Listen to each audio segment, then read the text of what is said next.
In June 1863, after more than 2 years of bloody conflict, the Confederate Army of Northern Virginia, Robert E. Lee commanding, slips across the Potomac to begin the invasion of the North. It is an army of 70,000 men. They move slowly behind the Blue Ridge, using the mountains to screen their movements. Their objective is to draw the Union Army out into the open where it can be destroyed. Late in June, the Union Army of the Potomac, 80,000 men, turns north from Virginia to begin the great pursuit up the narrow roads across Maryland and into Pennsylvania.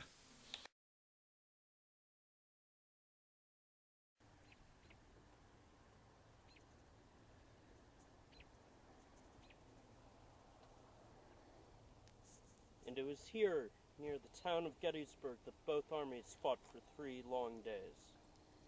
Hello and welcome. I'm Carl Coral. I'm the creator and narrator of this documentary. I will be dissecting the whole battle, but more specifically the second day. Even more specifically about the fateful charge of 1st Minnesota. Most people now are probably wondering who I am talking about, or if I meant the 20th Maine. Well, that's the rub. Most people know about Pickett's charge, General Buford, and the actions of Colonel Chamberlain, due to the movie Gettysburg. That movie immortalized all that it showed, but what it did not show was a decisive charge by 265 men from Minnesota. And that happened right across this field from where we are now. So how about we get over there and I can talk more about this amazing regiment.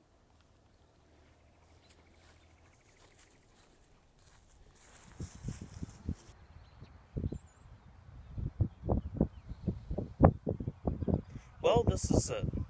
This is the 1st Minnesota Infantry Monument, dedicated July 2nd of 1897 to the 265 men that made that fateful charge. This is one of 3 monuments to this unit. But before we get into commemorating the men, let's look how the war is going thus far. On the morning of April 12th, 1861, rebels under the command of Pierre-Gustave Beauregard started to shell Fort Sumter. This was in Charleston, South Carolina, to the south of the map shown. Both sides of the conflict started gaining support and called for massive amounts of troops to be raised. In the north, the first unit to arrive and report for duty in Washington, here, was the 1st Minnesota Volunteer Infantry.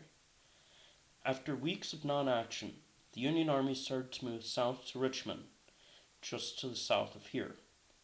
The armies met outside of the rail junction of Manassas, Virginia, here.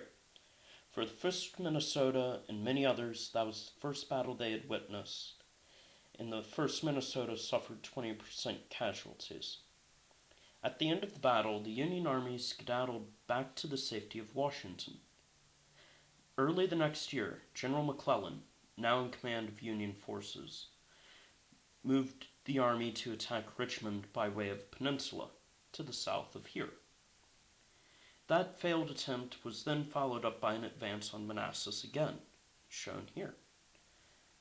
After both defeats, Lee, now in the command of the Army of Northern Virginia, decides to move north to get supplies and to gain support in Maryland, shown here. McClellan slowly moves after him and finally cuts him off at Sharpsburg, shown here. The Battle of Antietam, as it will be called, is the bloodiest day in American history before or since. The 1st Minnesota fought here and sustained 28% casualties while fighting in the West Woods in the northwestern section of the battle. Lee then retreats back across the Potomac, and McClellan does not pursue. Command of the Army of the Potomac was then shifted to Burnside. Burnside instilled morale and better organized the army. In November, Burnside advances south to Richmond. This time he is stopped at the Rappahannock across from the town of Fredericksburg. Here, Lee quickly moves to reinforce the heights beyond the town. Burnside waits for pontoons to cross and gives Lee the chance to dig in. After weeks of waiting, Burnside attacks and fails to break the Confederate position after repeated charges.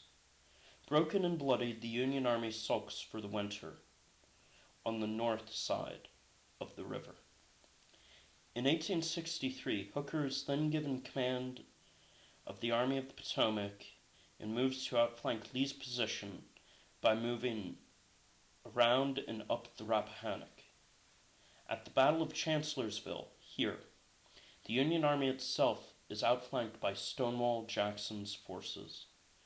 Lee now feels confident enough and has to get supplies to move north again. Now we can start talking about the fighting men of the 1st Minnesota.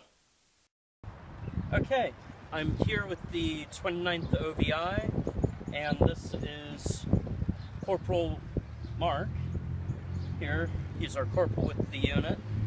Tell us a little something about our unit. Well, we're the 29th, and we started out in the Eastern Theater, and by the end of Gettysburg, we were taken up to New York to take care of the riots by 1863. After, this is mid-July, and then after the riots, we went to the Western Theater. We went out to Tennessee and headed south, and we went down to, by the end of 1863, we're around Atlanta, and then we are to participate in 1864, Sherman's March to the Sea, and we end up around North Carolina. And then eventually we're mustered out, was it Kentucky, I believe? I believe it was Kentucky. Yeah. Well, we're really out here to show the equipment of the basic soldier. Now, the 1st Minnesota would have been outfitted almost exactly like this, except they would have had a 1 up here and probably corps badges and regimental insignia. Now, most basic thing of an infantryman is obviously his weapon. See your weapon. Now, what is this? This is the Springfield. It's a 3-band, and I balance it like this. The balance is right here, and I hold it like this, and I hold it with my left hand so that my right hand is free to do anything I need. I will hold it at order arms like this, at attention. I will go to shoulder arms like this, and I do everything from shoulder arms. When I'm in shoulder arms, I'm ready to go. Then the order is to load.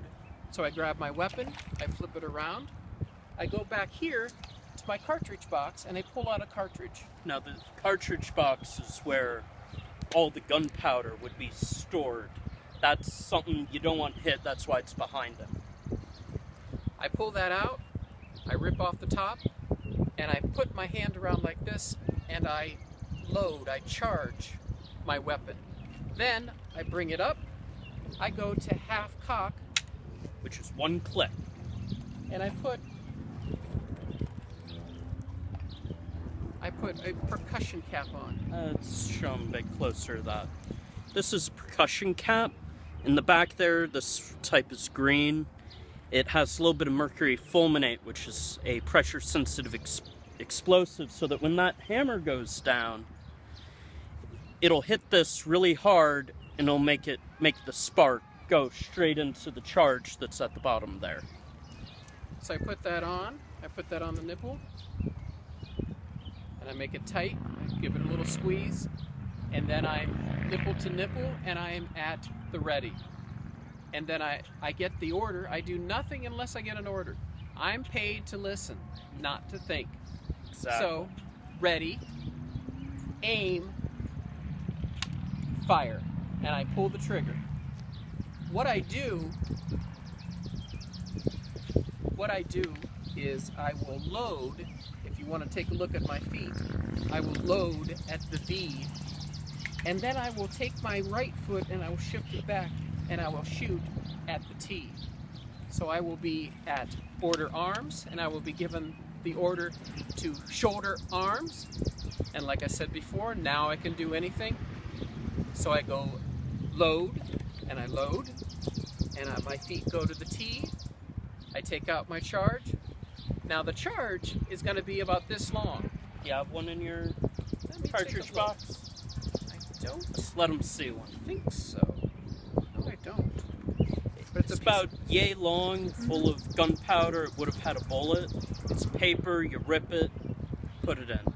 Simple muzzle loading weapon. You take the rammer. The rammer, it is the size, it is the exact size of the nose of the bullet. So we put the bullet in, nose up, and then this matches, and we push it on there, and it has to ram in tight. It goes in tight, and it goes out loose. And I pull it out, and I put my rammer in, just 2 strokes. One, and then I take my pinky like this. I don't want to take my whole hand, because no matter what I'm doing with this weapon, it's always loaded. In my mind, it's always loaded. So I'm not going to put my hand like this, because if I get my hand blown off, I don't fight anymore, I go home. And I don't want to go home with one hand, I want to go home with 2. So what I do is, I ram it home, I bring it out, and I put it down in, 2 strokes, 1, and my pinky, 2. And you don't want to leave it in because, yes, it might make a good projectile. Now you can't load again. Correct. Which, that's the whole thing with the muzzle loader. You need to load with a ramrod. Now, we got the weapon down. It's a Springfield. The other weapon would have been an Enfield. It would have had a blued barrel, which made it look almost black. That would have been made in England. This is made in America. It's a bit different. It's honestly a bit harder to maintain, but it's still a good weapon. Now, let's see this bayonet here. This is called a bayonet. It is essentially, this will make the rifle into a short spear or pike. Has a nice point on it. Now, soldiers wouldn't have used this very much for a bayonet charge.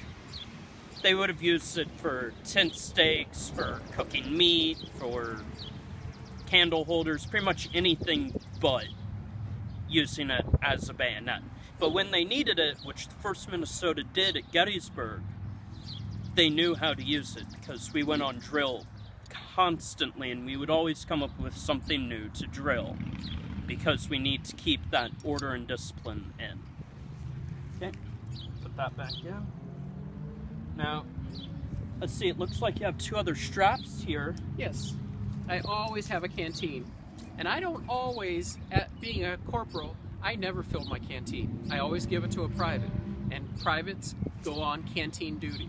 So they will take their company, their squads, canteens, they'll gather them together, they'll find the nearest water, and one of the biggest jobs for a captain or for a commander of an army is to be around water. They need to find water because if they don't have water, if an army doesn't have water, they're not going to march. If they don't have food, they're not going to march.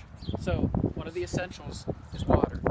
The other essential would be food, which is kept in this haversack. Now, this is an old, worn-out, tired haversack, isn't it? Mm-hmm.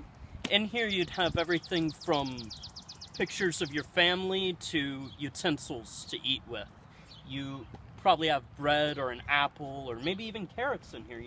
You'd have about 3 days' rations in here, which are hardtack and some kind of salted or cured meat. Exactly. Which hardtack is not very pleasant. Personal experience, not very pleasant. Now, you're a corporal, and it's denoted by the chevrons here. 2 chevrons as corporal, 3 as a sergeant. And then things get iffy with, in here there would be different symbols for different kind of sergeant. Like a diamond would be a 1st sergeant. Now, you also have the sky blue trousers. Those would have denoted a volunteer unit, which 1st Minnesota was. So they would have had the sky blue trousers. Up here you would have the dark blue blouse or coat, or or what have you. Sack coat. Sack coat. I'm wearing a frock coat, which is a bit more formal, and some units were just outfitted with this type of coat.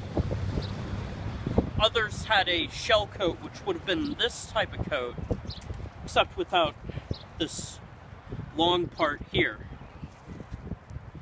And otherwise, what you see with Mark here would have been the same as the 1st Minnesota. So let's get back to the battlefield and see about the 1st Minnesota. On the morning of July 1st, General John Buford climbed into this very spot on top of the Lutheran Seminary, northwest of the town of Gettysburg. Buford had a division of cavalry under his command. Earlier that day, a picket of the 8th Illinois Cavalry shot at an advancing column of Confederate infantry. Quickly, both General Harry Heath, a division commander of the Confederates, and Buford moved into action. Heath sent men to the front as fast as he could, assuming that he was only facing local militia. He later realized his mistake, but felt that he could take a few units of cavalry. Buford responded by bringing units from the northern positions and placing them to strengthen the line perpendicular to the Chambersburg pike. Buford had to act quickly and hold as long as possible. Infantry was hours away, and 2 of the 3 Confederate corps were converging on Gettysburg. Buford used delaying tactics by going from ridge to ridge to gain minutes for the infantry to come up. Finally, around 10, General John Reynolds arrived with the lead elements of the 1st Corps. Reynolds added more men and artillery to the Federal lines, strengthening and lengthening it. Less than half an hour later, Reynolds, most likely directing fire and moving troops, was shot dead somewhere around this spot. He was the first of many general officers to die in the course of the 3-day battle. Along this ridge was the line of the Federal troops. It now comprised of Buford's cavalry, 1st Corps now commanded by General Doubleday, and most of the 11th Corps. The 11th was the same corps that was hit hard in the flank by Stonewall Jackson at the Battle of Chancellorsville.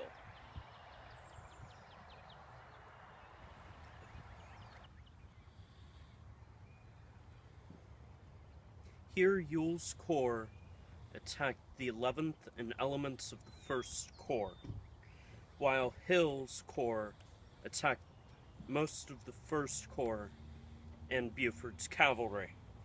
On this ridge, known as Oak Ridge, Ewell set up his artillery. Further down the line, there is brutal fighting in what is known as the Railroad Cut. This front of 2 Federal Corps and a division of cavalry kept the line as long as possible, but towards the end of the day, around 4, they broke and retreated to the heights south of town. By then, most of the Army of the Potomac had moved up to the heights and ridges south of town. Elements of the Confederate forces did make it to the new Federal line, but were unsupported and thus repulsed quickly.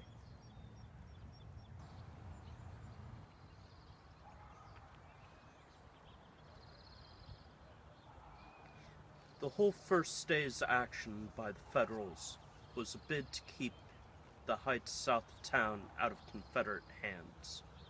Buford knew the importance, and his gamble on securing them worked. The Federal Army was now on very good high ground. Their line started at the base of Culp's Hill and continued on to the middle of Cemetery Ridge. On the Confederate side, the first day was tactical win due to running the Federals off of the heights north of town. True Lee might not have fought here, but he was forced into action and had carried the day. That night, Ewell had orders to take Culp's Hill, but he did not find it practical and did not attack. The Confederate Army was in high morale due to the apparent victory. The Federal Army, on the other hand, was in very low morale. They had been driven from the field, and those not engaged were on forced marches to the battlefield, and once there, either had to fight or construct fortifications. That night, around midnight, General Gordon Meade, commander of the Army of the Potomac, arrived on the battlefield. He had only been in command for 4 days at the time of the battle, and wasn't even on the field the first day. General Lee of the Army of Northern Virginia had arrived earlier in the battle, but had decided to press the attack that was already underway until nightfall. This marks the end of the first day. Early the next morning, Ewell was again ordered to attack the Federal flank on Culp's Hill. His troops moved slowly through the wooded area and happened upon the Federal picket line. Ewell was attacking elements of the 12th Corps that overnight made the hill into a small fortress. Troops of the 7th Ohio, the 29th Ohio, and of the 28th Pennsylvania had constructed trenches along this line for most of the 12th Corps, because they were the first to arrive. Ewell now had to fight a well-placed and well-entrenched force in the woods. He was repulsed and had to go back to his own lines. Ewell did not have that much artillery support, but he was able to place a few batteries on top of a long hill known as Benner's Hill. The commander of the batteries was only 19 and had the rank of major. The batteries were under constant fire from the time they arrived on the hill. Federal artillery had been placed so that they could fire out, but it would be difficult to return fire. Ewell's attack failed long before the attack on the other side of the field began. Around 1, General Longstreet, Confederate Corps commander, moved to attack the Federal left flank. Longstreet had been ordered by Lee to move to the right side of the field and attack the Federal flank as soon as he was able. Longstreet had only the stronger 2 of his 3 divisions, Hood and McLaws. Longstreet's men were fresh and had spent the night near the fields that were fought over the first day. Longstreet moved them slowly behind a ridge known as Seminary Ridge. He stopped in order to countermarch so that he would not be seen by the Federal Army.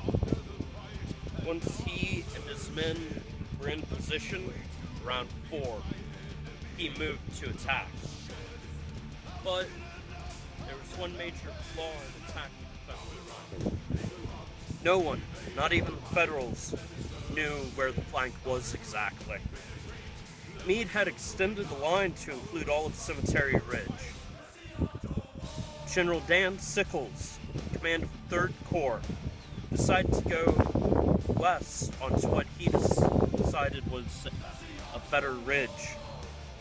He advanced the Emmitsburg Road, creating a front just north of the Rogers Farm, and extended south along the road in front of the peach orchard in which we're standing now.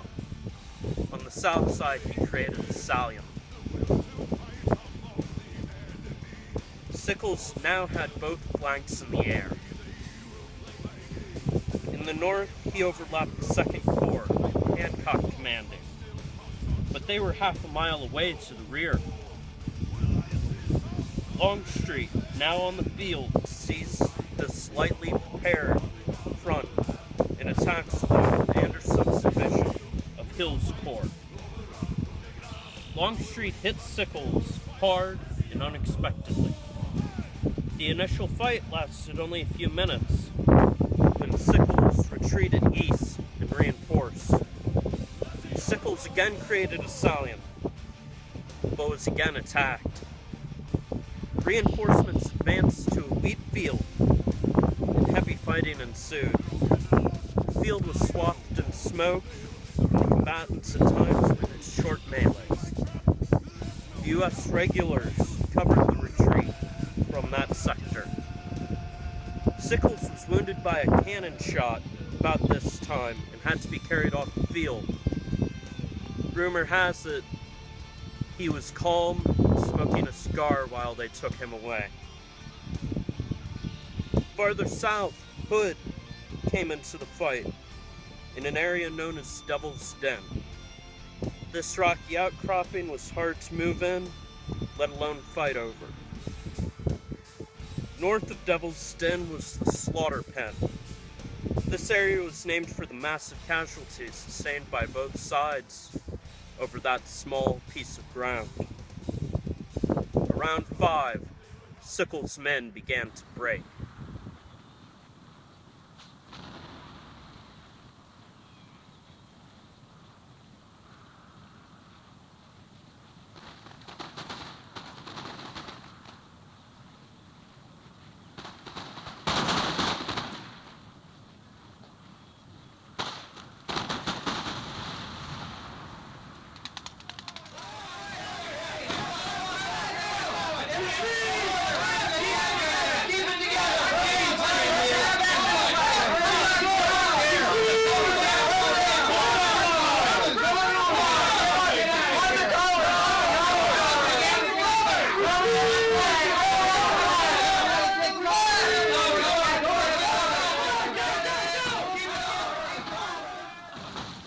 My God, are these the only men we have here? Advance, Colonel, and take those colors. Battalion, right shoulder shift at the double quick, march! Huzzah! Huzzah! And that was it. The regiment's fate was sealed in a few quick orders. The 265 men charged the Confederate advance.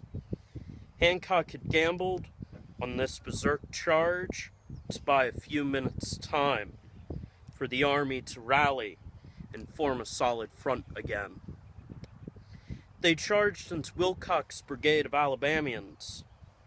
This one unit was well below half strength and took on 1,700 men comprised into 5 regiments. 3 of the major officers were wounded, with only one of them surviving. Out of the 265 men that made that fateful charge, only 46 walked back unharmed. The rest were either killed, wounded, captured, or lost. The fighting was sudden and fierce. One soldier recalled, "Southern bullets were like hailstones and whittling our boys like grain before a sickle." The charge of the 1st Minnesota did stop the Confederate advance in the northern section. This allowed for more reinforcements to come up and take good positions on Cemetery Ridge. Every man realized in an instant what that order meant: death or wounds to us all. The sacrifice of the regiment to gain a few minutes' time and save the position and probably the battle, and every man saw and accepted the necessity for that sacrifice. And responding to Covell's rapid orders, the regiment in perfect line, with arms at right shoulder shift, was in a moment down that slope, directly upon the enemy's center. Lieutenant William Loughran. They knew that it was a charge that would cripple the regiment, yet they still charged. The regiment survived at an 82% casualty rate, the highest of any surviving unit. It was hard fighting, but they got back to their lines in good order, with their colors intact, and fought for the rest of the battle. Around the same time, Hood was pressing the attack on the southern sector. his men met up with mostly elements of the 5th Corps in Devil's Den and on Little Round Top. Thanks to the foresight of an engineer, Little Round Top was garrisoned minutes before Hood attacked the hill in earnest.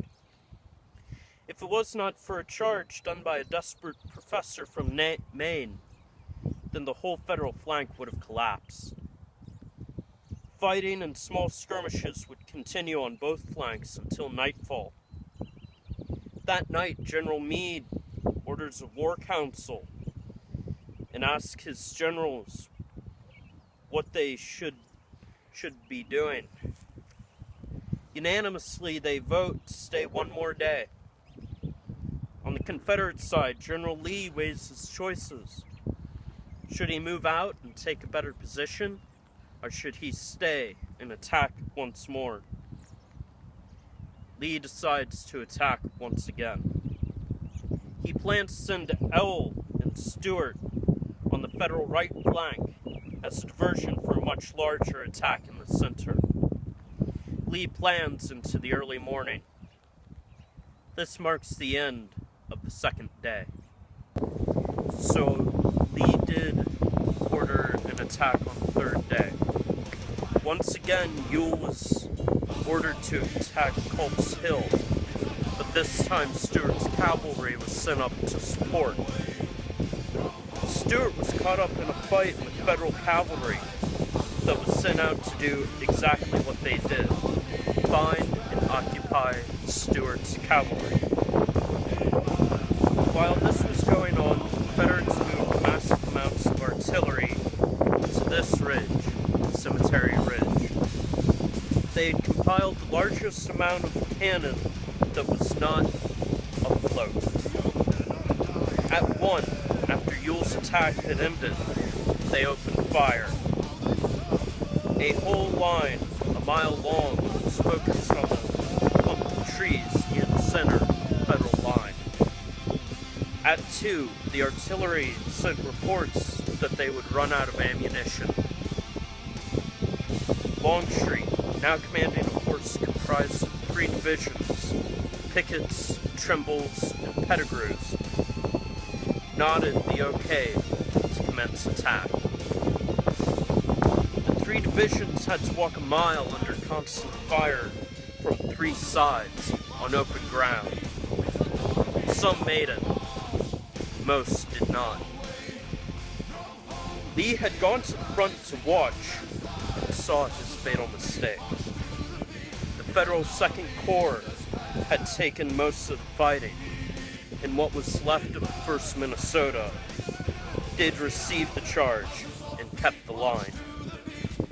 After the charge, which would later be named after General Pickett, Lee had asked Pickett to reform his division and prepare for a counter-assault.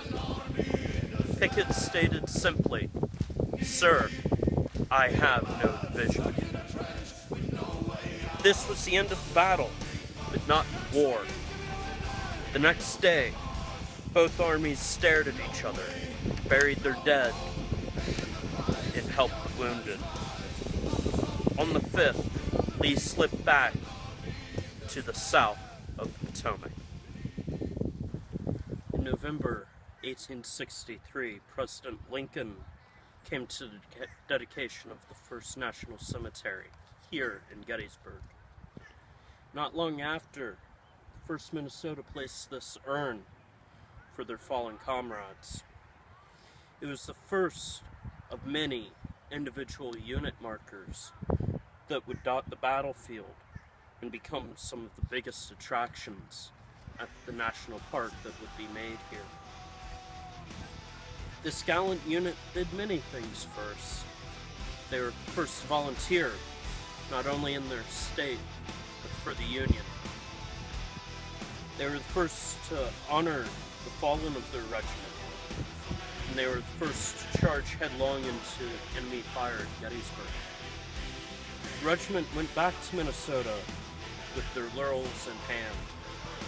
Colonel Colville, commander of the regiment at Gettysburg, would go on to be Attorney General and then representative of his home state, Minnesota.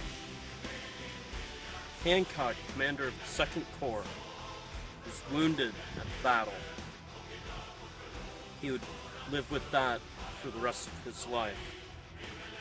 1st Minnesota lives on today as the 2nd Battalion, 135th Infantry Regiment, 34th Infantry Division, the National Guards of Minnesota.